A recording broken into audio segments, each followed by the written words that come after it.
Is where we're going to be today. If you got a Bible with you, go ahead and open it to Romans 14. I'm going to finish up where Ebony left off last Sunday, and then we're going to move into the first 7 verses of Romans 15. And we're only 1 week away from wrapping this series up. This has been a 16-week journey that we've gone through the book of Romans. We started this the second Sunday of fall break. And so it's probably the longest series I've done in a long time, and that's still short for Romans. Because there's a ton of stuff in Romans, and so we've been going through it a chapter at a time, basically.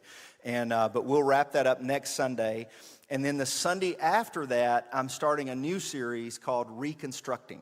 And I don't know if you're familiar with the term deconstructing or deconstruction, or you've heard that talked about. It's a new term to describe a very old practice. As we grow up, people who grew up in the church, folks like me, as we grow up and become adults, sometimes we question our faith, or we question certain parts of our faith, or we have doubts about our faith, or in some cases, people abandon the faith altogether. And the term for that now is deconstructing or deconstruction, and we're going to talk about why that is. Like, why do people do that? What cultural parts has a part of that? What does the church own that's a part of that?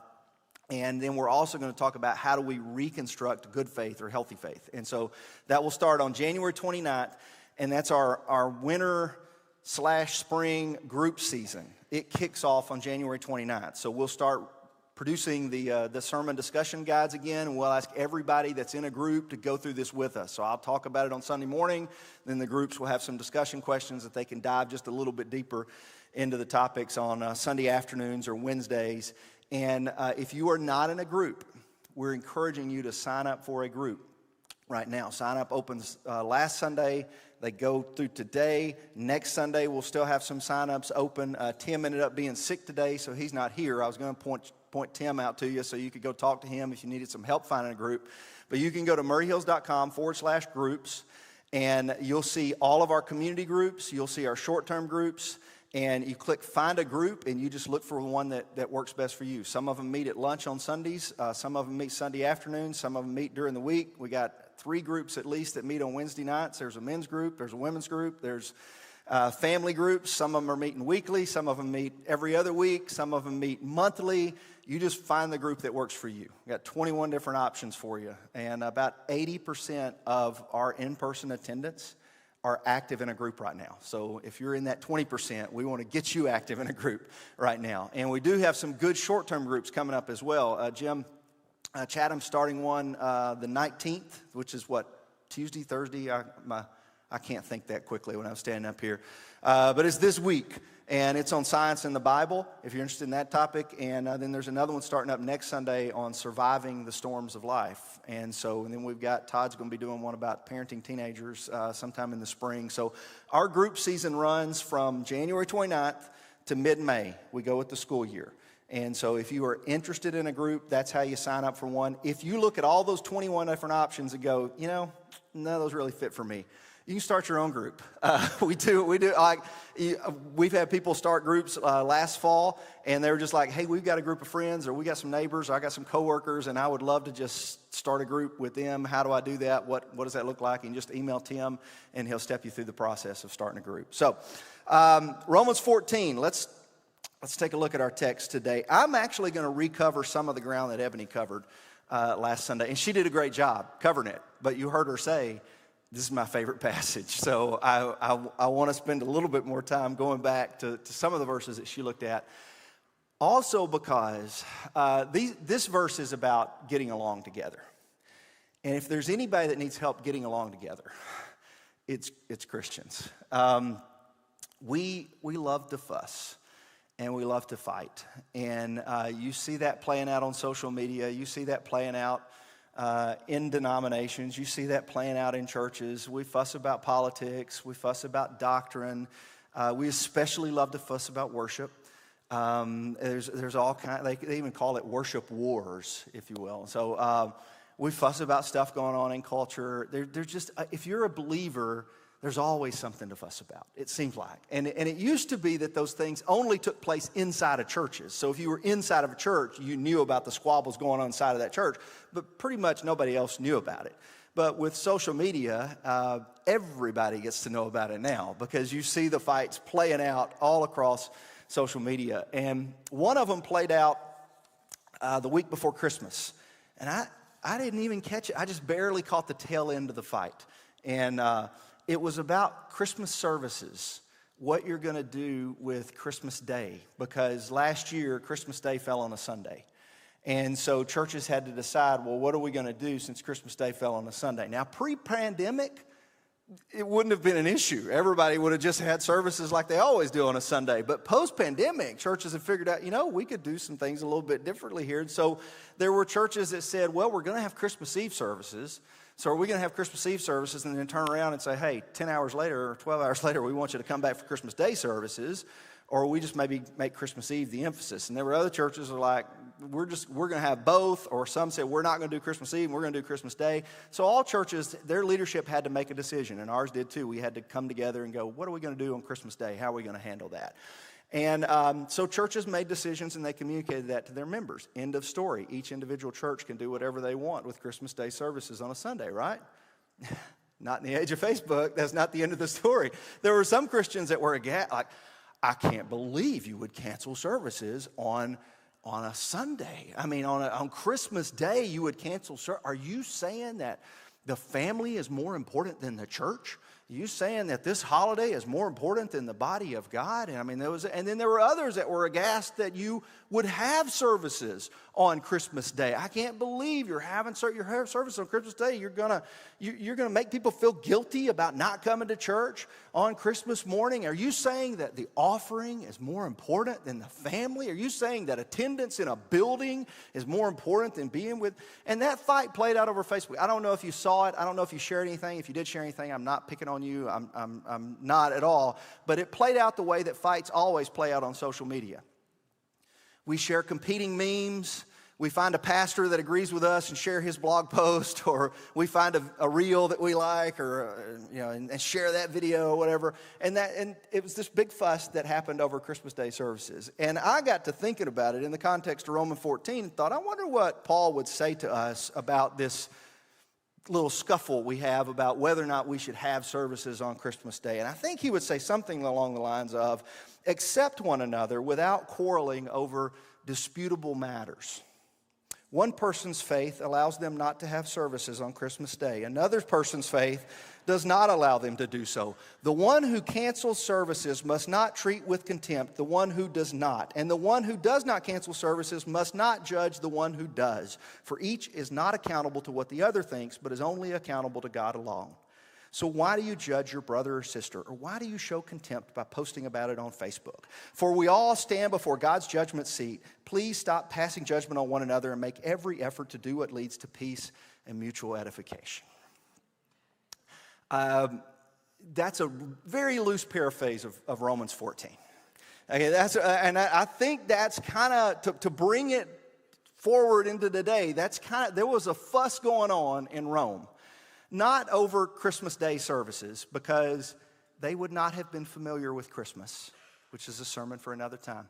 But so they weren't fussing about Christmas Day services, but they were fussing about eating meat and holy days. And it was apparently a fairly big fuss that was going on within the church. And so Paul writes this particular part of the letter. He waits to the end of the letter. He does all his theology. He does all his he talks about sanctification and salvation. At the end of the letter, he's kind of like, now let me address a couple of practical considerations here. And this practical consideration is there's two groups in the Roman church. There's Jewish believers and Gentile believers. And the Roman church was unique in that the Gentile believers made up the majority of the church. So a lot of the early churches were primarily Jewish because it came from within the Jewish faith. And so, but Gentile believers made up the majority of the church. Jewish believers were in the minority of the church. And within those two groups, there was what Paul calls weak and strong brethren. And those terms are confusing, and Ebony was right. Last Sunday, we tend to see that the opposite of how Paul would have seen it. So we would say that weak brethren would be those who take more freedoms, and those who exercise more liberty would be weak, And strong would be those that are much more committed to the rules and much more obedient and very strict in their observance of the faith. Paul flips those terms around. And he says the weak brethren are the most likely Jewish brethren. They're the weak brethren who can't give up the old law. They've been observing, the old law for so long that even though they're not required to observe the old law anymore, they just can't give up the practice. And so they continue to have an issue with what I think is going on here, eating meat sacrificed to idols and observing the Sabbath. So they continue to have an issue with those things, and they can't seem to give that up. Strong brethren would be the Gentile believers and some Jewish believers, because you remember Paul was a Jewish believer, and he's in the camp of the strong brethren, that would say, you don't have to do that anymore. We're free from those things. And so they would, the weaker brethren might show contempt for the strong brethren to say they're just so frivolous about God's laws, and they just do whatever they want, and they take all these freedoms with God's laws, and where's the commitment and where's the consistency in their faith? And the stronger brethren might have looked down on the weaker ones, like, I can't believe they continue to live in the old ways when the new ways have come. Why would we keep living in the old ways when the new ways have come? And so they were constantly criticizing and condemning one another, and Paul encourages them to have an attitude of tolerance towards one another and to have an attitude of acceptance, to mutual edification towards one another. And he breaks the argument down into 3 parts. And I'm not going to read all of it because it's a long text, but the first 12 verses, and Ebony covered most of this last Sunday, is he rebukes the 2 groups for looking down on each other. And he starts out with that, except the one whose faith is weak, without quarreling over disputable matters. But he's really addressing both the strong and the weak in the first 12 verses. And he basically says, you don't answer to each other, you answer to God alone. So to each person must answer to God alone. So don't divide the body over disputable matters, accept one another, and don't stop judging, stop looking down, stop showing contempt. They have to answer to God, you have to answer to God. Kind of like a worry about yourself is the first 12 verses. Then the second section, verses 13 through 23, he urges the strong in faith. He starts that one with, therefore let us stop passing judgment on one another. Instead, make up your mind not to put any stumbling block or obstacle in the way of a brother or sister. So in the first half, he kind of addresses both the weak and the strong brethren. In the second part of that passage, he addresses the strong brethren specifically, which he is a part of. And he addresses them specifically and says, you need to act out in love towards your brother and sister, and don't selfishly insist on doing what you're free to do. So he basically says, I agree with your position. I don't think this is an issue anymore. I don't think eating meat is an issue anymore. I don't think observing the Sabbath is an issue anymore. I agree with you. But in the interest of your brother and sister, don't insist on doing it your way.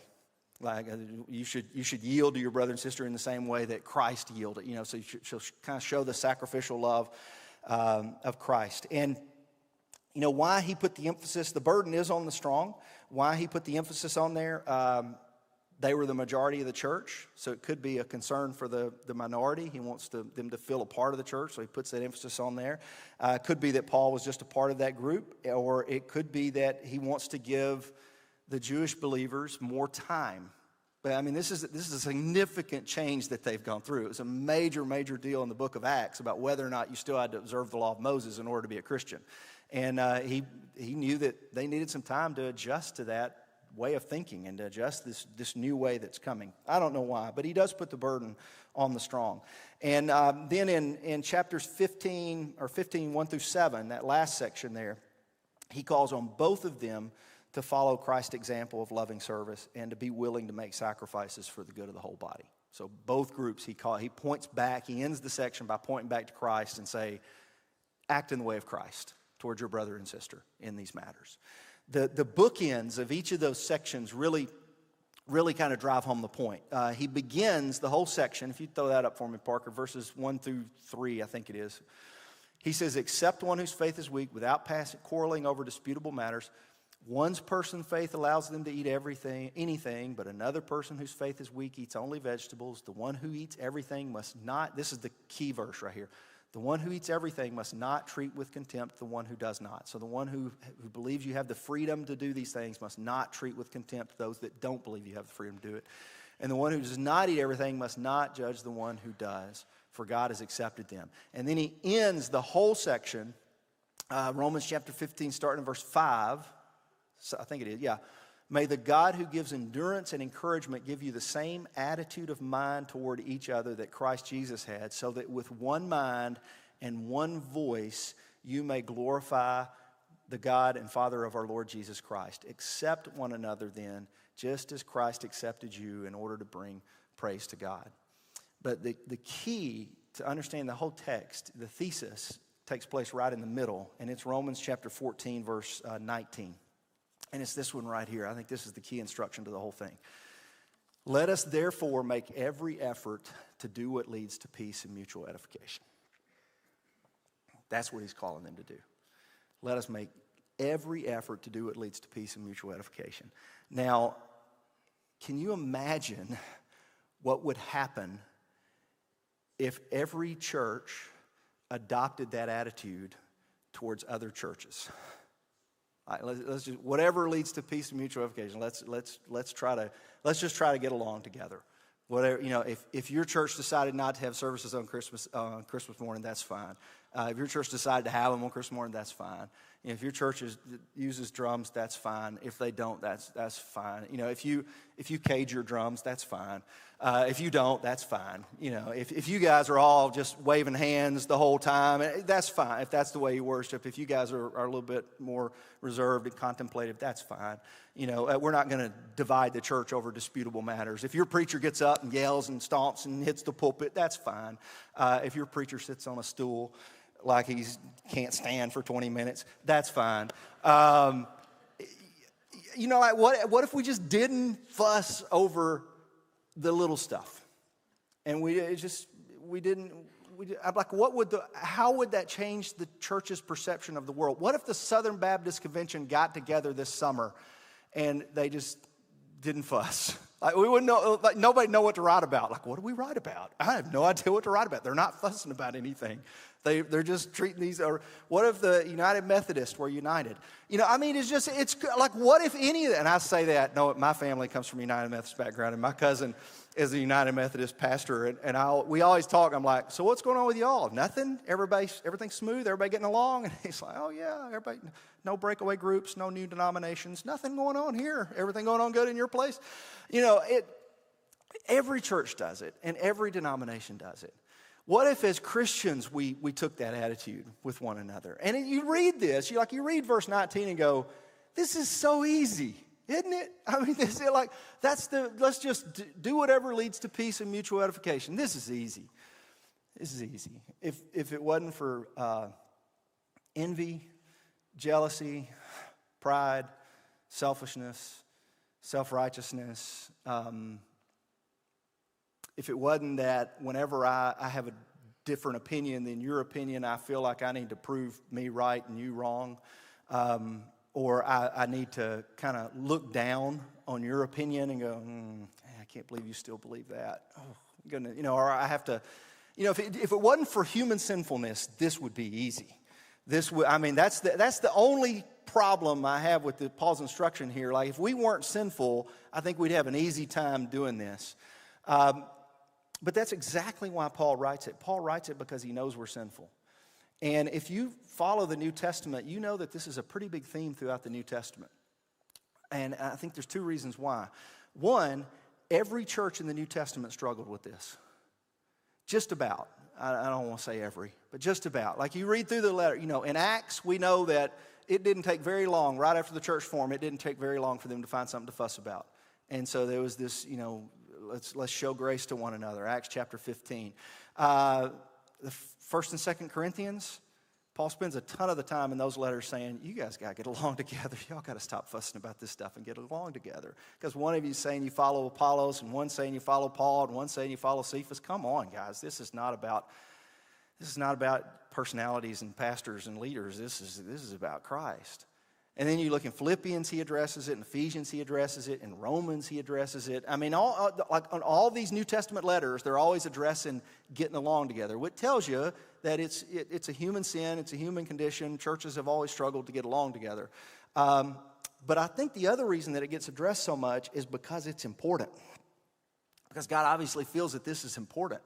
And one of the things that Jesus prayed right before he went to the cross was, that we would all be one. I pray that my disciples would be one, and I pray that everybody who would believe in me, based on the word of my disciples, would be one. And he prays this so that the name of God may be glorified and more people may come to the faith. And so it's pretty important for us to do whatever leads to peace and mutual edification. And the emphasis, if you go through this text, there's several.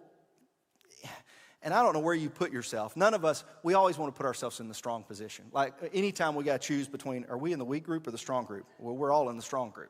Okay. Well, if we're all in the strong group, then the burden is on us, because he says, verse 13, let us stop passing judgment on one another. Verse 16, therefore do not let what you know is good to be spoken of as evil. For the kingdom of God is not a matter of eating and drinking, but of righteousness, peace, and joy in the Holy Spirit. Because, he's talking to these Gentile believers and some Jewish believers who thought they were free not to observe the old law. And he says, you're free to, I agree with you, but don't let that be spoken of as evil. You're dividing the church over this, and you shouldn't. Don't destroy the work of God for the sake of food. All food is clean, but it's wrong for a person to eat anything that causes someone else to stumble. Verse 22, so this one's interesting. So whatever you believe about these things, keep between yourself and God. Blessed is the one who does not condemn himself by what he approves. 15, 1 and 2, we who are strong ought to bear with the failings of the weak and not to please ourselves. Each of us should please our neighbors for their good, to build them up. One of the things you'll discover about Paul is he's very pragmatic. And this is a great example of this. I think he is calling for peace and mutual edification. He does put the burden on the strong, but there's some things that is happening in this passage where it's been abused in the past that I don't think he's saying. And I'll give you a couple of examples of that. Maybe not examples, but I'll mention them. I don't think he's saying, is the way this passage has been used by some people, is to control another group of people. And so the stumbling block is the big one. You heard me read stumbling block. Some of you grew up in churches that like to quote that verse.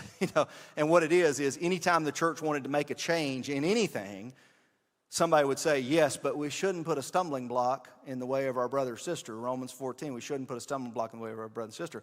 And some of the brothers and sisters who struggled with the stumbling block used that verse to keep doing things the way they wanted to do it in church. So, you use that verse as an effort to control other people, and that's obviously not what he's talking about. That obviously misses the whole spirit and intention of the passage. The spirit of the passage is not an attempt to control other people. The spirit of the passage is not an attempt to get what we want. The spirit of the passage is to yield to one another. I also think that these weaker brethren in this situation obviously didn't elevate their opinions to the level of gospel, because I think Paul would have had a very different word for them. And what I mean by that was, I think that they were saying, we're not comfortable eating meat, and we're not, we want to observe the Sabbath. But we're not condemned, our Gentile brethren that are doing this, we don't think they're going to hell because they're doing it. We're just saying this is my conscience, and this is what my faith teaches me. But I think it's firmly in the realm of tradition or opinion rather than gospel. If you're familiar with that, you know what I mean. Like in the past, or any of us do this, we take a matter of opinion, and say, you have drums and we don't have drums, that's fine. We take a matter of opinion, then we elevate it to gospel, and we make it an issue of salvation or fellowship. Well, I question your salvation because you worship this way. Or I can't fellowship with you because you worship this way. And that's where it becomes wrong. And if you want to know what Paul has to say about that, read the book of Galatians. Because his opinion is very different in the book of Galatians. In the book of Galatians, he says you're perverting the gospel by doing that. And he comes at them very, very hard. So I don't think the Romans are necessarily doing this. I also wonder if this is an instruction that was meant to be a permanent situation in the church. And this is just an opinion.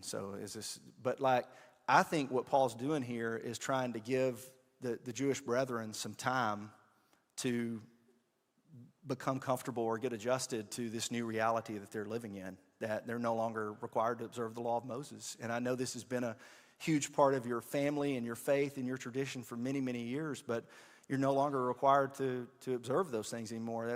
You're free in Christ. But he's trying to be patient to give them the time to do that. The reason I think, so in other words, he's not saying, the strong have to, keep your mouth shut the whole time for all of time and don't make any changes because you got some weaker brethren that want to do this. The reason I think that is because we no longer have that issue in the church today.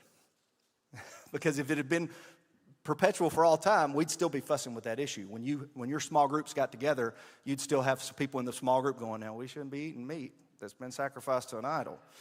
And we can't meet on the Sabbath because the Lord has told us, it's not an issue anymore.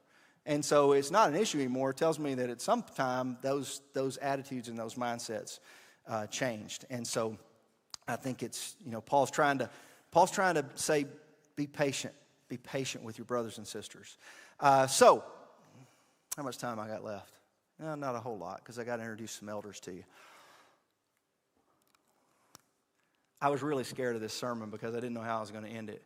I'll give you, let's talk about a couple of practical applications. How do we apply this to today? Well, the Christmas example was one of them. That's one of the examples that we could apply to today. The other one I got to thinking about was, Paul actually mentions it here in one of those. In verse 21, he mentions it's better not to eat meat or drink wine or do anything that will cause your brother or sister to fall. And I thought, well, that's a good modern day example, if you will. In their day and time, when their small groups got together, eating meat, they'd had to figure out, what are we going to serve at the dinner table? Should we serve meat? Because we got some brethren that probably don't want meat, and we got some brethren that are okay with it, so what should we do?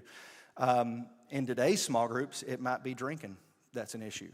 Like, you're going to have a cookout together, and your group's like, well, I don't have any trouble having beer or wine at that event, and other people in the group might say, well, I don't know, I'm a little bothered by that, I'm not comfortable with that.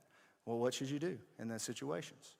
Well, if I'm applying Romans 14, I think you yield to your brother that doesn't think you're free to do that. I mean, it'd be like, if you're the kind of person that goes out to eat and you have a glass of wine with dinner, and that's fine, but you're having a fellow Christian come to join you that has a problem with that or is not comfortable with that, what do you do in that situation? You say, well, I'm going to order a glass of wine and to heck what you think, because I'm free to do this because the Bible doesn't condemn it. It only condemns drunkenness. Well, no, that's not the right spirit. What would you do? I'm not going to order it. In that situation, I'm not going to order it because it's offensive to my brother and sister, and out of respect for my brother and sister, I'm not going to do it. Let's say you're in a conversation with a brother and sister, and this happened to me not that long ago. I met a lady who grew up in the Churches of Christ. Well, she was still in the Churches of Christ, and I was like, "Hey, I grew up in the Churches of Christ." And the church I'm at, we started in the Churches of Christ, and we started talking. And she made some comments about some stuff that I disagree with. She started talking about some stuff that, she thought we weren't free to do, and I think we are. And so what's the right thing to do in that scenario? This is a casual acquaintance. We just met. We're just making small talk. What's the right thing to do in this situation? The right thing to do is to say, well, ma'am, you're wrong. And I wrote a book about this, and I'm going to tell you why you're wrong. And we just get in this big old argument about it. Well, no. What's the right thing to do? Just keep your mouth shut. It's a disputable matter. We can have a difference of opinion on that. And Paul says it right there. Whatever you believe about these things, keep between yourself and God. You don't have to. Now, if we're going to go to church together, we might have to talk about it at some point, but you don't have to always have an opinion about everything.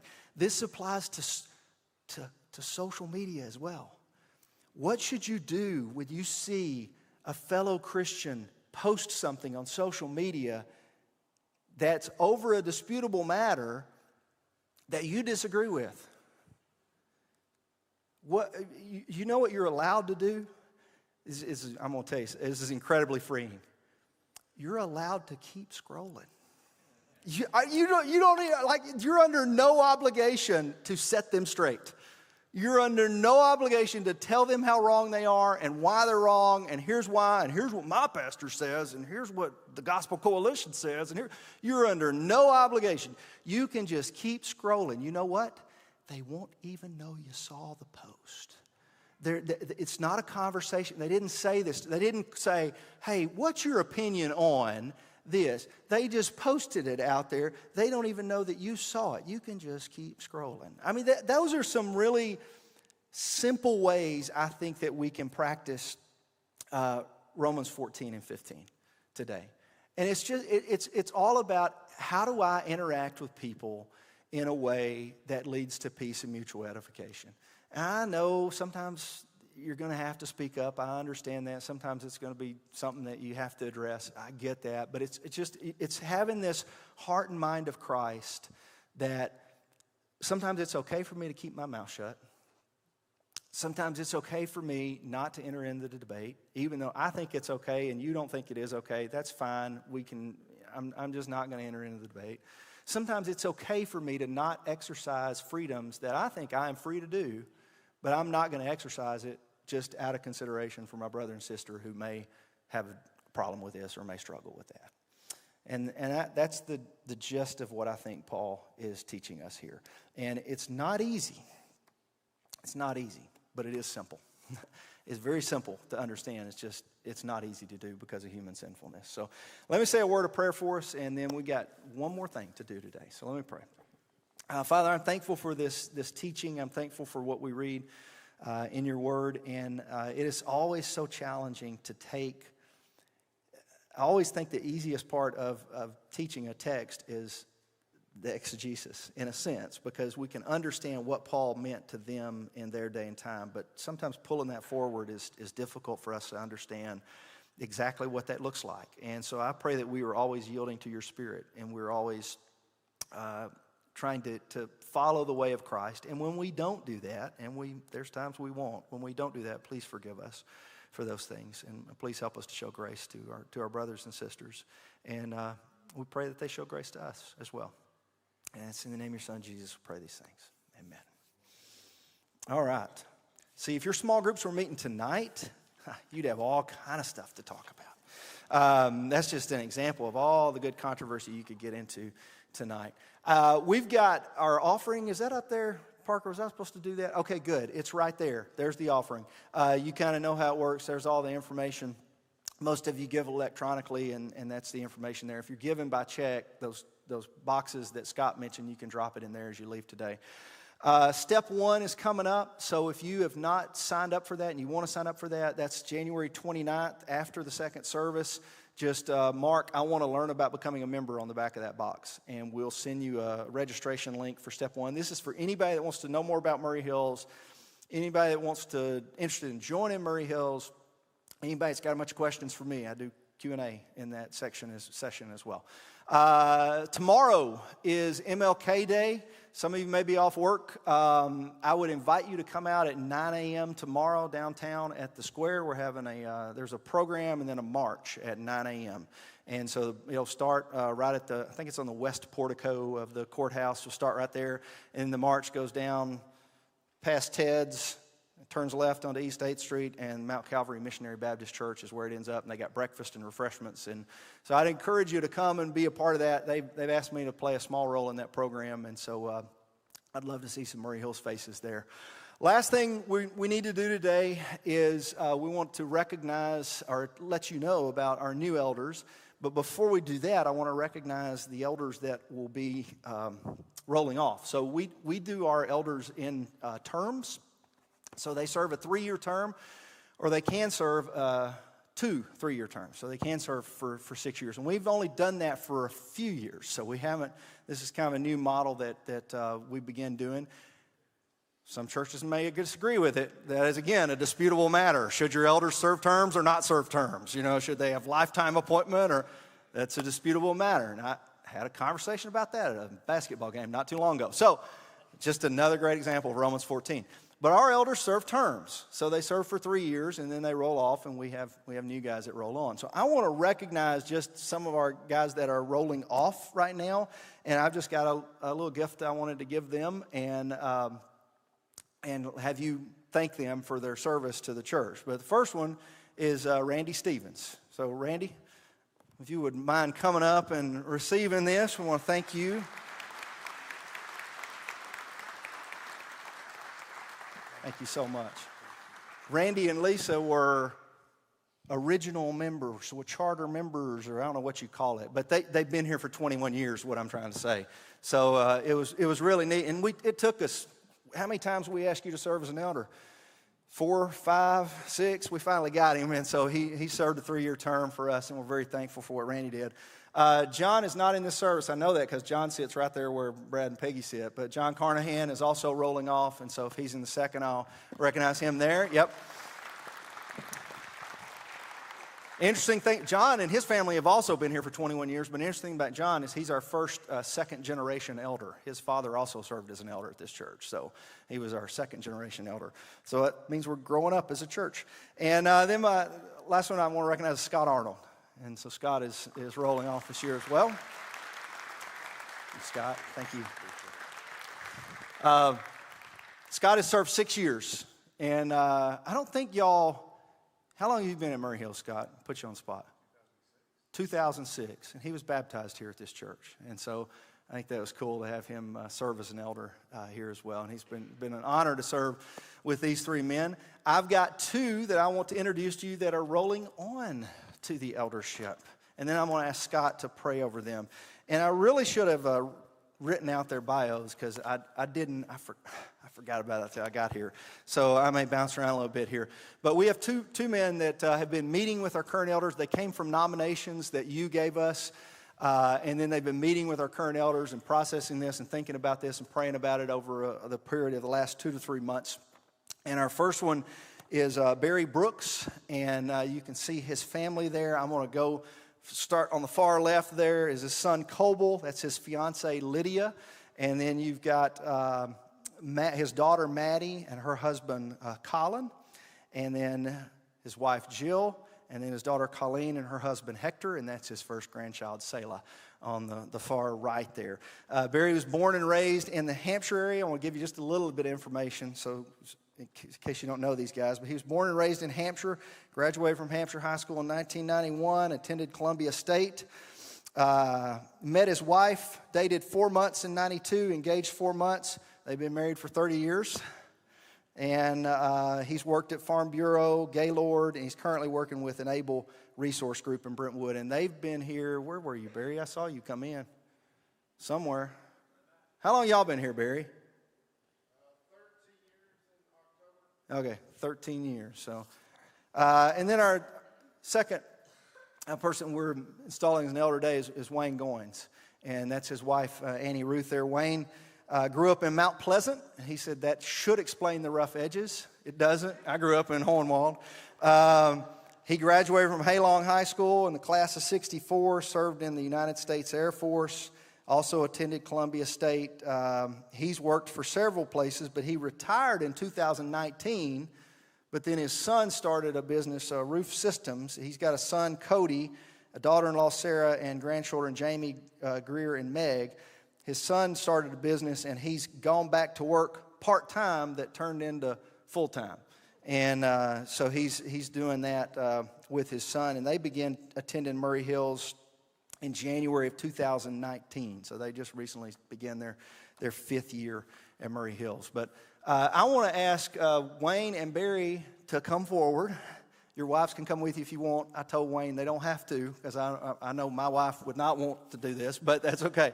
But to come forward, we got an empty row here on the front. And I want us to stand as a church. And I'm going to invite you. We used to do this a lot as a church, and it's been a while since we've done it. But I want to invite you to come pray over these men. So Scott Arnold is going to lead us in that prayer. But Wayne and Barry and their wives are coming as well. So if y'all just sit on the front row here, and I would like to invite anybody that would like to pray with them to please come forward. You can come forward, and we're just going to surround them in prayer.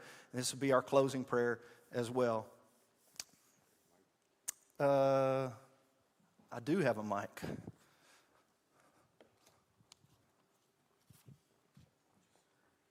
See if that one works. If not, you can steal mine. Does that one work, Amy? It's Scott's, I think.